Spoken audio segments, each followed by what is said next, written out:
ये कहानी है भगवान विष्णु के परम भक्त सदना कसाई की। बहुत समय पहले की बात है। किसी गांव में सदना नाम के एक कसाई रहता था। वो बहुत ईमानदार था। भले ही पैसे से वो एक कसाई था और मांस बेचता था, पर उसके मुख पर सदैव भगवान विष्णु के नाम रहता था और वो भगवान विष्णु के नाम कीर्तन में मस्त रहता था। यहाँ तक कि मांस को काटते बेचते हुए भी वो भगवान विष्णु के नाम गुनगुनाता रहता था।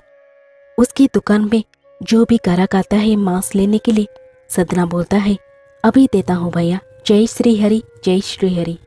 लोग बोलते थे, कैसा कसाई है, मांस बेचता है और भगवान का नाम जपता है। वहां पे खड़े एक आदमी कहता है, तुम आज देख रहे हो, मैं तो कई वर्षों से इस कसाई को भगवान का नाम जपते हुए मांस बेचते हुए देखा है।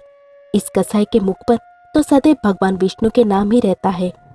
एक दिन सदना अपने ही धुन में कहीं जा रहा था कि उसके पैर से कोई पत्थर टकराया। वो रुक गया।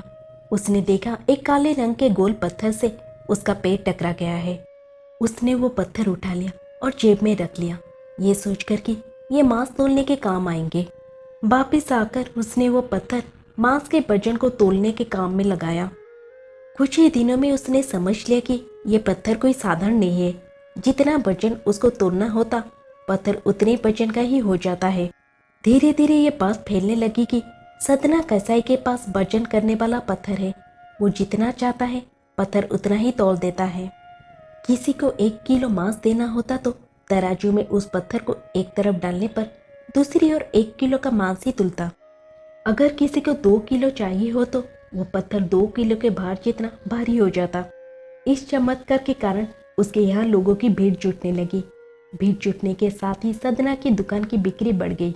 इस काले पत्थर की बात एक शुद्ध ब्राह्मण तक भी पहुंची। हालांकि वो ऐसे अशुद्ध जगह पर नहीं जाना चाहते थे जहां मांस कटता हो और बिकता हो, किंतु चमत्कारिता पत्थर को देखने की उत्सुकता उस ब्राह्मण को सदना की दुकान तक खींच लाई। दूर से वो ब्राह्मण सदना कसाई को मीट तोलते देखने लगा।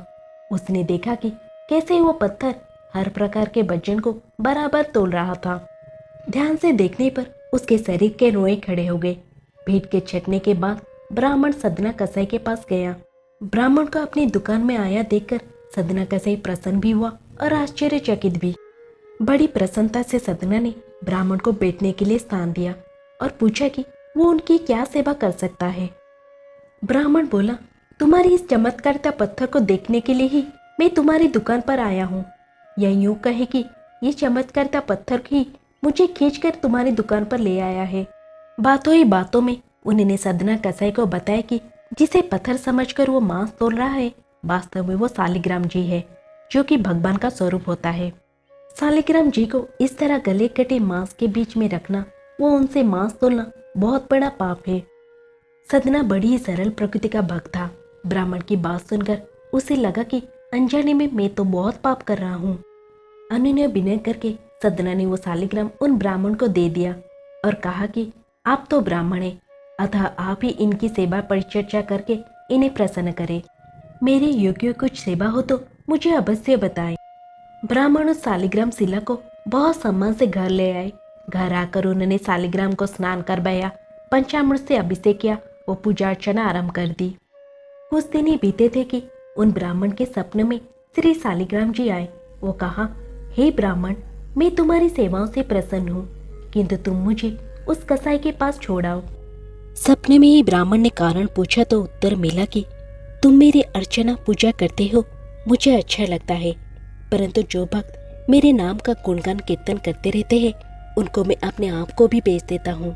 सदना तुम्हारी तरह मेरा अर्चना नहीं करता है, परंतु वो हर समय मेरा नाम गुनगुनाता रहता है, जो कि मुझे अच्छा लगता है, इसलिए तो मैं उसके पास गया था। ब्राह्मण अगले दिन ही सदना कसाई के पास गया। वो उनको प्रणाम करके सारी बात बताई। वो शालिग्राम जी को उन्हें सौंप दिया। ब्राह्मण की बात सुनकर सदना कसाई की आंखों में आंसू आ गए। मन ही मन उन्होंने मांस बेचने खरीदने के कार्य को तिलांजलि देने की सोची और निश्चय किया कि यदि मेरे ठाकुर को कीर्तन पसंद है तो मैं अधिक से अधिक समय नाम कीर्तन ही करूंगा।